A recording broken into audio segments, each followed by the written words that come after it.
We are now recording. Right now, my name is Will Holt, and this will be Unit 2 for the Arizona Wildcard team for Division D. This is the hearing for the We the People National Finals. In a moment, I'll have the judges introduce themselves, followed by the students, and then we'll begin our hearing. Students will deliver a 4-minute prepared statement, followed by 8 minutes of judge follow-up questions. My microphone will be muted during the hearing, and I will be holding up the 1-minute sign and the time sign to indicate those periods of the hearing. I also suggest, as your teacher recommended, that you use the gallery view. And at the conclusion of the hearing, judges will give brief feedback to your team, as well as conclude the hearing. So at this point, I'll go ahead and pass the microphone over to the lead judge, and then we will go ahead and have them introduce themselves to begin. Good afternoon. My name is Julie Silverbrook. I am the Senior Director of Partnerships and Constitutional Scholar in Residence at iCivics. I'll now invite my colleagues to introduce themselves as well. Good afternoon and congratulations for being here. My name is Tim Igo. I am a lawyer, writer, and magazine editor at the State Bar of Arizona in Phoenix. Good afternoon. I am Nick Trun. I'm an assistant professor of political science at Black Hills State University in South Dakota. Hi, my name is Mina Nishtala, and I'm a senior in high school. Hi, I'm Claire Mullings. Hello, I'm Shreya, and we're very excited to be here today. Our sponsor is Brianna Willits, and she's been an incredible support, so we're very excited for today. Thank you, guys. Fantastic. I will now let you know which question you'll be answering this afternoon. You'll be answering question 1, which I will now read to you in full. What were the major disagreements among the 55 delegates during the Constitutional Convention in Philadelphia, and how were they resolved? What issues, if any, were not resolved, and what were the consequences? What changes, if any, should be made to the Constitution? You may begin whenever you're ready. In the words of Benjamin Franklin, there are several parts of this Constitution which I do not at present approve, but I'm not sure I shall never approve them. The desire to craft a more perfect union motivated delegates at the Constitutional Convention. Their diverse backgrounds and state loyalties made compromise difficult, yet imperative. The unique bicameral legislature in Article 1 of the Constitution marked America as an emerging laboratory of democracy. Edmund Randolph's Virginia plan suggested proportional representation favoring larger states. Smaller states countered with the New Jersey plan, which offered equal representation and influence between the states. To satisfy both parties, delegates crafted the Great Compromise, which proposed 2 houses of representation, one following each of the proposed plans. Trade regulation was another contentious issue. The North wanted to widen the domestic tax base by placing federal tariffs on cheap European imports. Southern states, given the ready cotton and tobacco markets in Europe, wanted to prevent tariffs and therefore argued Congress could reach a 2/3 majority to pass trade bills. Thus, the Commerce Compromise was adopted, ruling that exports would remain tariff-free and commerce bills only required a simple majority from Congress. Despite previous compromises, delegates hit a wall regarding slavery.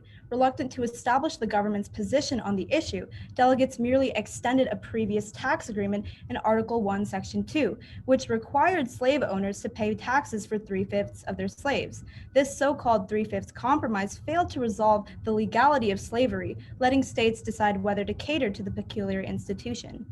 In the 1850s, as more free states were added to the Union, federal indecisiveness exacerbated regional tensions, culminating in the disastrous Civil War. Voting and citizenship rights were also left under state sovereignty.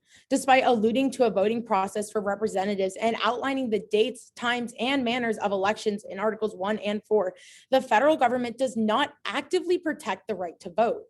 While not as relevant during the founding era, the issue of citizenship gained importance following Dred Scott v. Sanford, when the Supreme Court enumerated citizen-specific rights, consequentially linking citizenship and voting.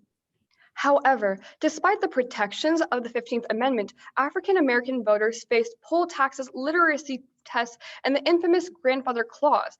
Voter suppression, both historical and current, demonstrates the importance of transitioning voting from a negative to a positive right at the constitutional level. During the last presidential election, millions of voters flooded a single polling station in Harris County, Texas. To rectify this, we propose that the government facilitates voting by regulating the proportion between polling stations and population, rather than passively allowing citizens to vote. We also propose an amendment regarding the limits and requirements for judicial terms. Even before the ratification of the Constitution, Anti-Federalists were wary of life terms for judges, comparing them to King's in Anti-Federalist 78 and 79. Although Federalist Paper 81 eased these concerns, arguing that longer terms meant more experienced judges, Chief Justice Roberts himself disputes that the framers set these terms at a time when life expectancy was dramatically lower. Limiting these terms is crucial to judicial progress because, as both Justice Roberts and Brutus 15 asserts, life terms can create a disconnect between judges and the public. We suggest that prior to nomination, a Supreme Court justice must have served for at least 10 years and can only serve in the Supreme Court for 18 years, finding a balance between prioritizing legal experience while promoting judicial progress. While the United States could not have endured without our Constitution, we must continue to strive for reform. Thank you. Thank you. I want to follow up a little bit on the term limits proposed for Supreme Court justices. Can you articulate for me the reasons given during the Constitutional Convention for lifetime tenure and why you think, given where we are today, we ought to lift the lifetime appointment and instead impose, as you suggested, an 18-year term limit? So one primary reason for during the Constitutional Convention for advocating for life terms was that more experienced judges would result in a more favorable outcome for the American people.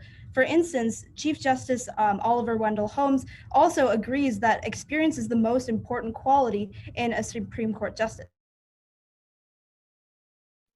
Building off of Mina's answer, I would also argue that at the time of great instability during the foundation of the Constitution, the stability offered by lifelong sentences or lifelong terms for Supreme Court justices allowed the founders to continue to have some sort of stability in a time that was very contentious regarding the Constitution. In regards to the 18 terms, we believe that 18 years, I believe that this is the best option, as do many sources, because simply a Supreme Court justice could be replaced every 2 years, making it a regular occurrence instead of a random event.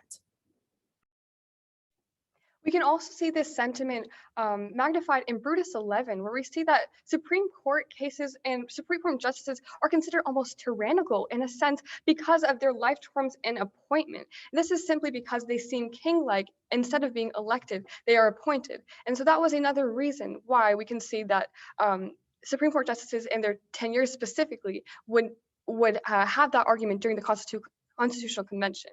Additionally, going back off of Shreya's answer, the life expectancy as it is now is currently 79 years old, which is radically different than the time during the founders' era.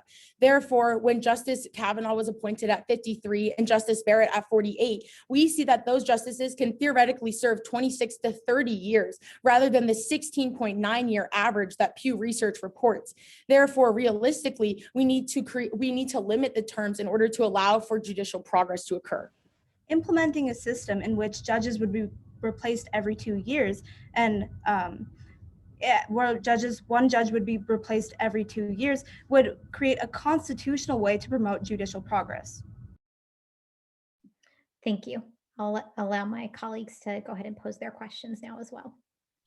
Let me follow up, and I think I've got the 18-year thing. Did you indicate that you believe that your proposal would be that they need 10 years previous judging experience?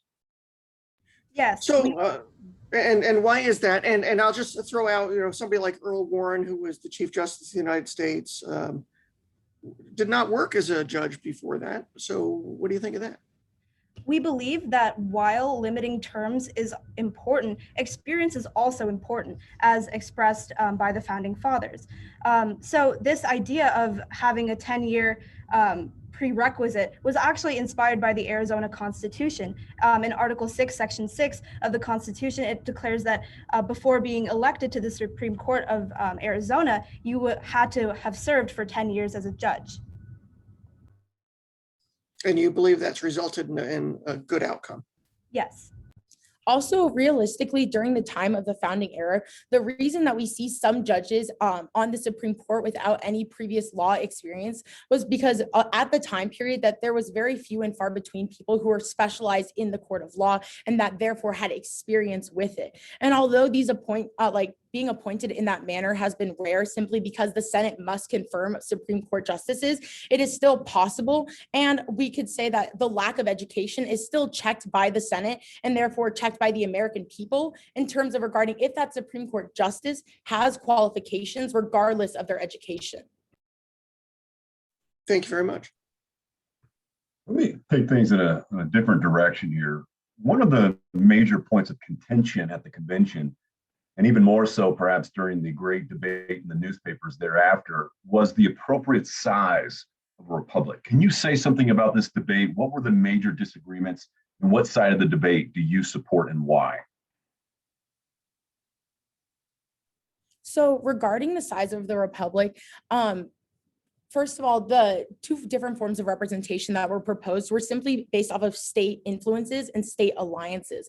Therefore, when we were considering whether we should have one representation from each state, this was something that the small states favor, as we stated in our paper. However, realistically, especially given the population of the United States today, the amount of representatives that are in the House of Representatives that represent the proportion of the population is different than the states. And that is extremely important, especially today, since that population is so much bigger than it was then, meaning that we are able to maintain a sort of representation for every group of community or every community and individual, rather than simply remaining stagnant to the founding era.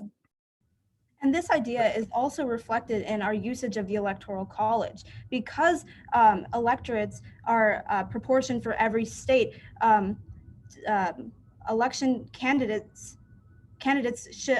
are not able to only focus on highly populated regions. They must focus on all regions of the United States and focus on appealing to the common citizen. So that is another way that our republicanism is reflected.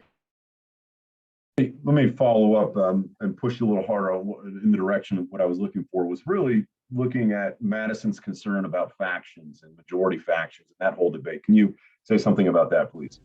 Yes. So Federalist 10 by James Madison warned the American public to beware of factions and being ruled by the majority. Having elected officials and representatives of the people mitigates that risk by by filtering public opinion and not letting mob rule take over.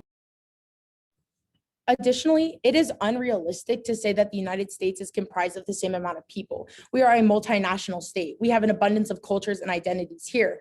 Therefore, in terms of representation, a republic is imperative because the founders were trusting the representatives to have to work together, to have to compromise. And we see this at the Constitutional Convention, as we still see today. Therefore, although the founders relied on the representatives to filter in the common good and to act appropriately to better the country.